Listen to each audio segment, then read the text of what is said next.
What? What? What the hell is this? Harumph. I didn't get a harumph out of that guy. Give the governor harumph. Harumph! You watch your ass. I see you shiver with anticipation. Let the show begin. Hey everybody, this is David Heretic coming at you with a quick channel update. I'm speechless. I'm gonna be honest with you guys. I really don't know what to say here. You guys know me. I don't really pay attention to numbers. I don't really pay attention to like analytics and stuff like that. I don't watch the flows and the trends and what's working and what's not. I just put out content. That's all I do, man. I do this for you guys. I do this for entertainment. So I don't really pay attention to numbers and stuff like that. And for those of you that have been a part of the channel for a while, you know this. I got a phone call yesterday from my wife. My wife! Who is, or was at the time, out and about. She's home now. She got home this morning. She was out and about taking care of, business for her job. And she gave me a call. I answered the phone and she was very excited. And I'm like, okay, well, something awesome must have happened at work, or something happened for work that was really cool. Maybe, they got some new cases or whatever. I don't know. So she's all excited, and I'm like, what's going on? What's happy? And she's like, are you sitting down? And I'm like, yeah, I'm actually sitting down at the moment. And she tells me that the channel has hit 10,000 members in the fan base.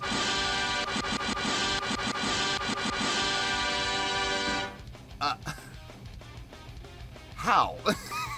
That's the first thing that went through my mind was, how? How did this happen? When I first started this channel, I swear I thought I would get at most 50 or 60 people at best, and this was a stretch.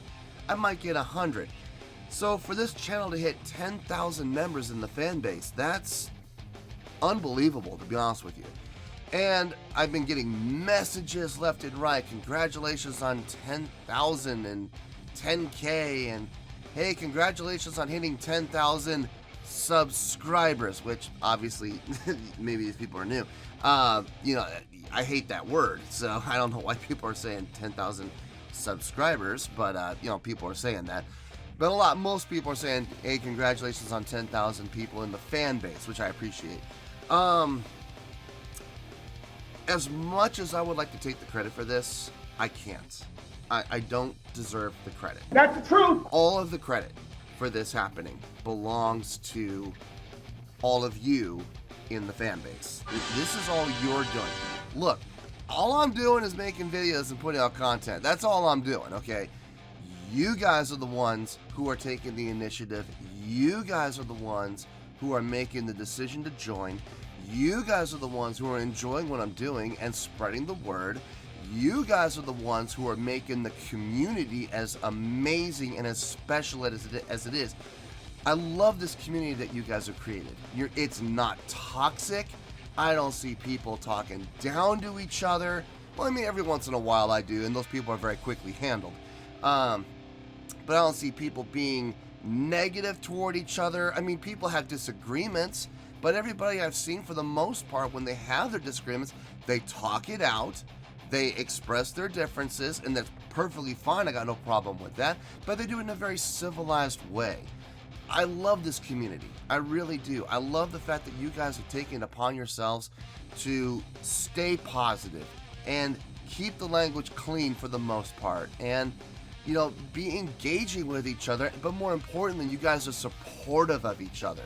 And that's amazing. And like I said, this community is growing, and this channel is growing not because of me, but it's because of you guys. So when I say thank you, I don't mean thank you just for joining. I mean thank you to everyone in the fan base for being an awesome individual and a supportive part of this community. So when I say all the credit goes to you guys, I sincerely mean it. So thank you guys so much for helping this channel grow, helping this community be as amazing as it is. And let's just keep going with it. Let's see where this goes. I mean, 10,000, I never dreamed in a million years that number would ever be possible. So who knows what else is possible if we all keep working together and we keep this channel strong, and more importantly than the channel, we keep this community strong in the fan base. So like I said before, all the credit goes to you guys. Thank you so much for being the awesome individuals you are. Now, next thing, people have been asking me, what am I going to do when we hit 10K? I don't know. I don't know. I have no idea what to do. A couple of people suggested this, and I kind of like this idea.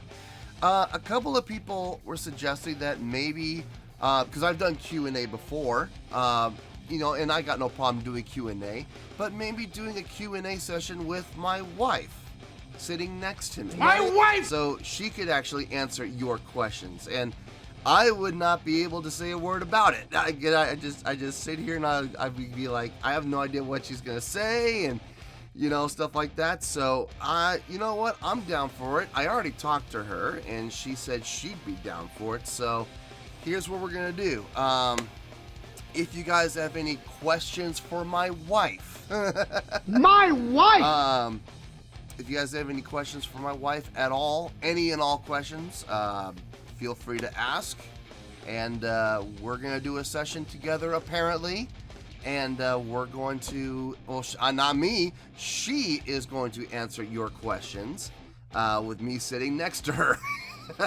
This could be embarrassing. This could end very badly for me, but it's going to be a tragic train wreck, and everybody's going to enjoy the chaos and destruction that comes with it, I suppose. So that's the plan. We're going to do a Q&A session with my wife. So if you guys have any questions for my wife at all, leave them down below in the comments of this video, and we will address them.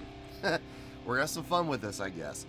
Speaking of Q&A, since I'm here, doing just a talkie video, not doing a reaction or anything like that, let's do some Q&A real quick. Why not? Let's knock some Q&A out here. Got my first question here. This is from Flash33. And Flash33 asks, how do you feel about explicit lyrics in songs? And do you think some songs over-rely on them to try to be memorable? He goes on. For me, I've never been a fan of explicit lyrics, and I think it's pointless to use them when there are other lyrics that can be used besides them. That aside, though, I feel their use is more often than not lazily done in an attempt to be cool and edgy, i.e., using them for the sake of using them. And I also feel that if you have to rely on explicit lyrics to try to make your song memorable, which should already be a major red flag, then you've already failed at that job, or at the very least, you succeeded in a bad way. So how do I feel about explicit lyrics? Flash33, you pretty much nailed it. That's exactly how I feel. Explicit lyrics, I've never really seen the point, to be perfectly honest with you. I mean, I understand there could be some emotional context, you know, to putting in, you know, an explicit lyric here and there, you know, to really kind of take it over the edge. I get it, but overly using them, I have a problem with that. This is one of my biggest gripes when it comes to hip-hop, is the overabundance of explicit lyrics and racial lyrics. In particular, the consistent and constant N-bomb dropping. Just, I don't get it. I don't understand why you can't have a single sentence in a lyric that doesn't have an F-bomb or an N-bomb in it. I just don't get it. I don't understand why. So, same thing with any music lyrics, though. I mean, rock, R&B, punk, you know, even country to some extent. I don't understand why the need for explicit lyrics is there, because we have this extensive vocabulary, right? We have all these words that we could use, and if you need to break it out of the thesaurus, please, by all means, go ahead and break it out of the thesaurus and look up a word that would fit, you know, other than dropping the four-letter shortcuts, as I like to call them.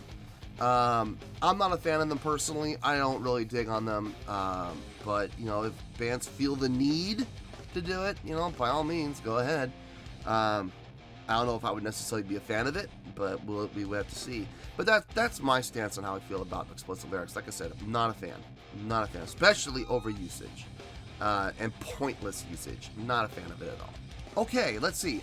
Next question is from Matthew Handler. Matthew asks, your reactions to Pearl Jam are what got me interested in your channel. That being said, what are your top 5 PJ songs that you've heard so far?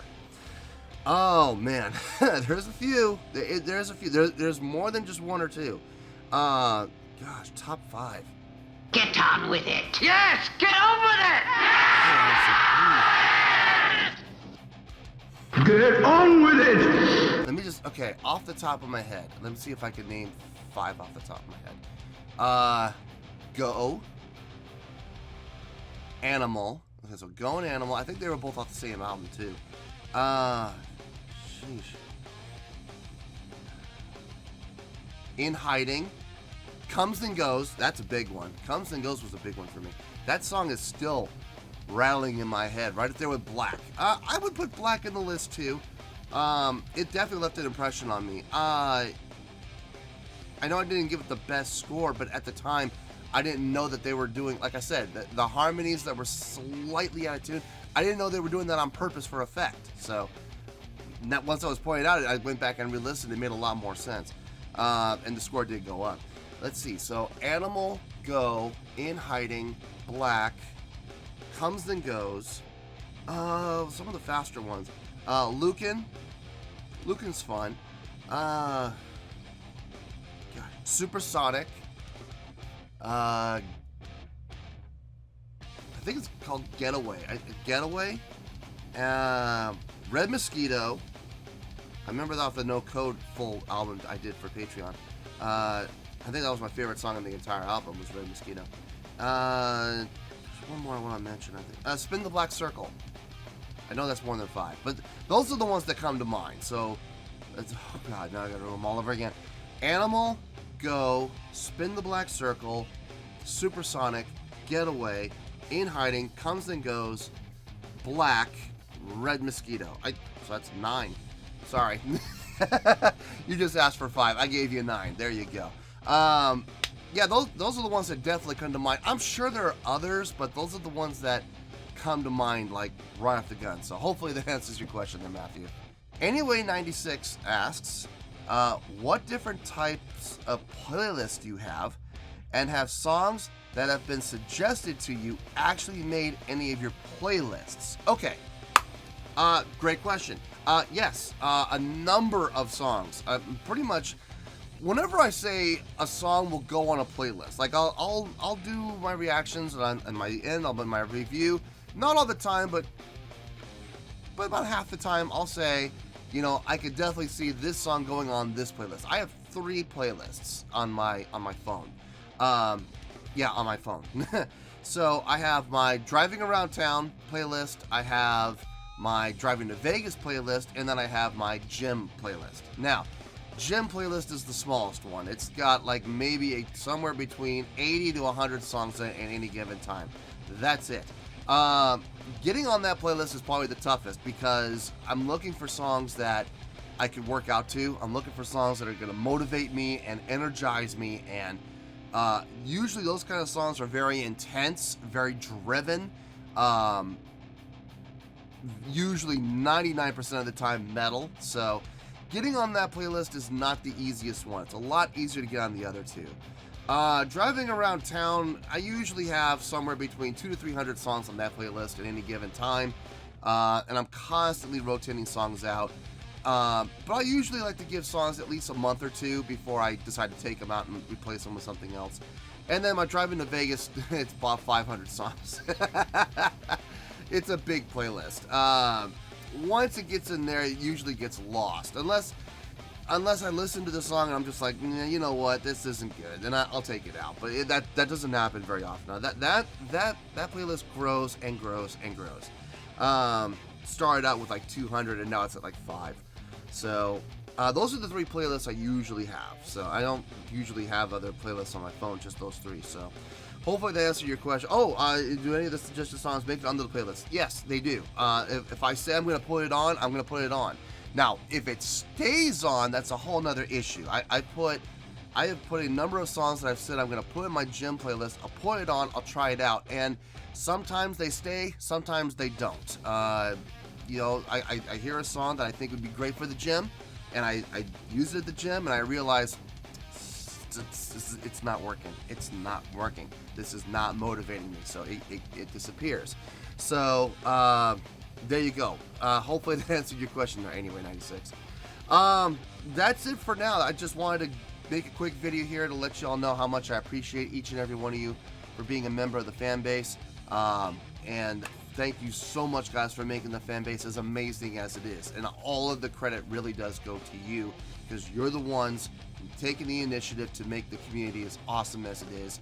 You're the ones who are going out and spreading the word. You guys are the ones who are making the choices to be a part of it. So all the credit goes to you guys. Thank you so much. And then we had some fun with the Q&A. Keep in mind, we're going to do that 10K special Q&A with my wife, who's going to be here sitting right next to me, probably on my right. More than likely, she likes being on my right. So we'll do that Q&A. So any questions you have for her, feel free to ask. And pretty much everything and anything is open and available. Our labs are open books, so feel free to ask her any question you'd like. Well, that's going to do it for now, folks. Until next time, this is David Heretic signing off, reminding you to stay fabulous and support each other. Later. Peace.